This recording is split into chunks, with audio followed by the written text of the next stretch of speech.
আন্দোলনে বাংলাদেশের সর্বদলীয় রাজনৈতিক দল মানুষ গণমানুষ একত্রিত হয়েছিল হোসেন মোহাম্মদ এরশাদ বিরোধী, এটা গণ অভ্যুত্থান। এবং আমরা 17 বছর এই ফ্যাসিস্ট হাসিনা বিরোধী আন্দোলনে এককভাবে বিএনপির মাঠে ছিল, অন্যান্য রাজনৈতিক দলও আমাদের সাথে পরবর্তী পর্যায়ে আসতে শুরু করেছে। প্রায় 50টি রাজনৈতিক দল আমাদের সাথে যুক্ত আন্দোলন। এইখানে জামাত আলাদাভাবে আন্দোলন সংগ্রাম করেছে, আমাদের সাথে ছিলেন। 28 অক্টোবর আমাদের বহু লোক আহত হয়েছে, আমাদের অনেক লোক গুলিবিদ্ধ হয়েছে, আমাদের প্রায় 10,000 লোক সেদিন গ্রেপ্তার হয়েছে। জামাত বিকাল 3:30-4টার সময় সেফ জোনে থেকে মতিঝিলে তারা একটা সমাবেশ করেছে, একটা বক্তৃতা দিয়ে তাদেরকে পুলিশ প্রোটেকশনে তারা চলে।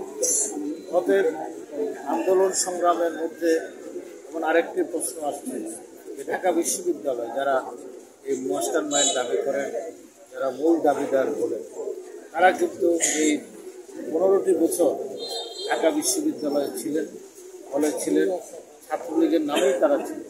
শেখ হাসিনার অত্যন্ত কাছের মানুষ ছিলেন, ছাত্রলীগ থেকে দ্বিতীয় হয়েছে, বিভিন্ন পদে তারা ছিলেন। 5ই আগস্টের পরে তারা হঠাৎ করে বিপ্লবী হলেন, তারা বললেন যে হাসিনা স্বৈরাচার।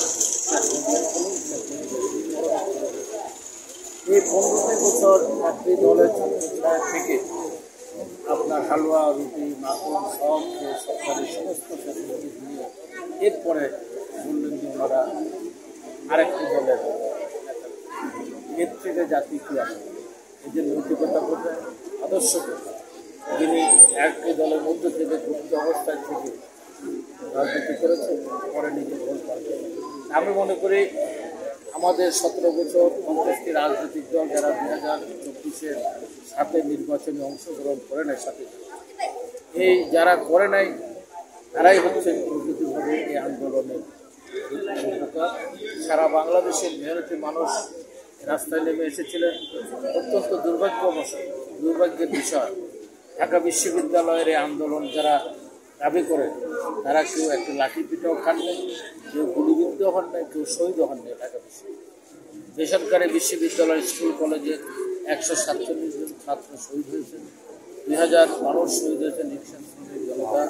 এর মধ্যে 1400 জন যারা শহীদ হয়েছে, আরও 20,000 লোক গুলিতে চায়, যারা 71কে অস্বীকার করে, যারা 30 লক্ষ শহীদের রক্ত অস্বীকার করে, যারা নতুন করে এই গণ অভ্যুত্থানকে বিপ্লব বলে আরেকটি স্বাধীন তার ঘোষণা দিতে চায় 5ই আগস্ট, তারা প্রকরণ করে বাংলাদেশকে অস্বীকার করে, বাংলাদেশের অস্তিত্বকে অস্বীকার করে, বাংলাদেশের মুক্তিযুদ্ধকে অস্বীকার করে।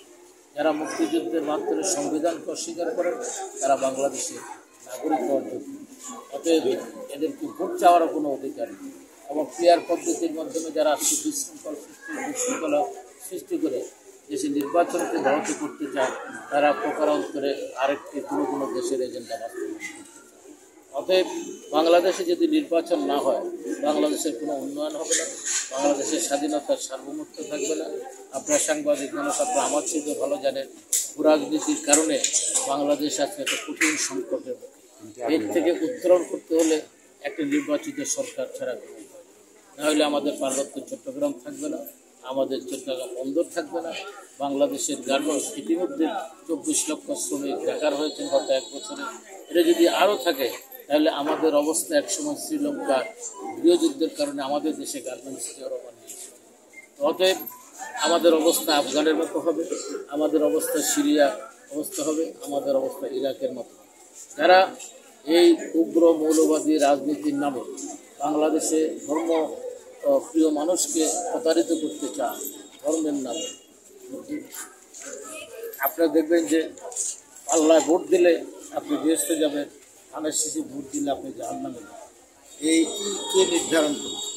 এটি একটা স্বয়ং আল্লাহ ছাড়া তো কারো পক্ষে সম্ভব না, আল্লাহ রসুলের পক্ষে সম্ভব না। উনিও বলেন নাই যে আমি বললেই সুপারিশ করলেই কেউ বেহেশতের সাথে ফিরে দিতে পারে।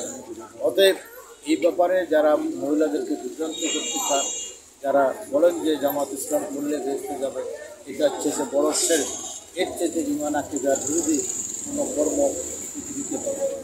আজকে অন্য কোনো দেশের নির্বাচিত সরকার থাকতো তাহলে এদের সবাই জেল হতো, অনেকের ফাঁসি হতো। অতএব এই কথাটি বলার জন্য যারা বলছেন তারা এদেশের মুসলমানের মানাকিদের সাথে বিশ্বাসঘাতকতা করছে। আমি যারা আবারও বলতে চাই, যারা ৭১কে স্বীকার করে না, যারা ৩০ লক্ষ শহীদের রক্ত স্বীকার করে না, যারা ৭২-এর সংবিধান স্বীকার করে না, তারা বাংলাদেশের নাগরিক হওয়ার তাদের কোনো অধিকার নেই, ভোট চাওয়ার অধিকার নেই এবং ভোটে দাঁড়ানোরও কোনো অধিকার নেই। আপনি একটি ২,০০০ লোকের মৃত্যু হয়েছে, ২০,০০০ লোক এই আপনার আহত হয়েছে, নিহত হয়েছেন। আমরা ১৭ বছর আন্দোলন করেছি, জুলাই এই ৩৬ দিনে ২০,০০০ লোক নিযুক্ত হয়েছে।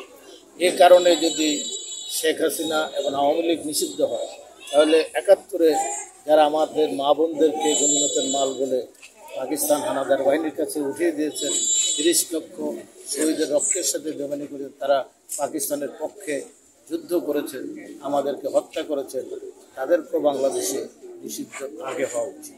একটা সম্পর্ক আমি তো বলেছি, ভূ রাজনীতির বিভিন্ন ষড়যন্ত্রকারীরা বাংলাদেশের উন্নয়ন, বাংলাদেশের নির্বাচনটি হলো বাংলাদেশের জন্য সবচেয়ে প্রয়োজন। ৯০-এর গণঅভ্যুত্থানের পরে সেদিন জেনারেল নুরুদ্দিন তার আপ্রাণ চেষ্টা সমস্ত সেনাবাহিনী বিচারপতি শাহাবুদ্দিনের পক্ষে ছিলেন এবং ৯০ দিনের মধ্যে একটি সুষ্ঠু নিরপেক্ষ নির্বাচন করেছে। আজকেও সেনাবাহিনী নির্বাচনের পক্ষে, সেনাবাহিনীর প্রধান সেনাবাহিনী যখন নির্বাচনের পক্ষে কথা বলেন তখন সেনাবাহিনীকে বলা হয় ভারতের দালাল বা বিদেশিদের চল। অতএব এই সেনাবাহিনী বাংলাদেশের সেনাবাহিনী একমাত্র সেনাবাহিনী যেটা মুক্তিযুদ্ধের মধ্য দিয়ে এই সেনাবাহিনীর সৃষ্টি হয়েছে, এটা কোনো অন্য দেশের সেনাবাহিনীর মতো না। অতএব তারা অত্যন্ত দেশপ্রেমিক, তারা চায় দ্রুত একটি নির্বাচনে দেশে স্থিতিশীলতা আসুক, দেশের উন্নয়ন আসুক, দেশের অর্থনীতি সঞ্চারিত হোক। আজকে মানুষ বেকার হয়ে যাচ্ছে, দ্রব্যমূল্যের ঊর্ধ্বগতি, আইন শৃঙ্খলা পরিস্থিতির অবনতি, এটি কাটিয়ে উঠতে হলে নির্বাচিত সরকার ছাড়া কোনো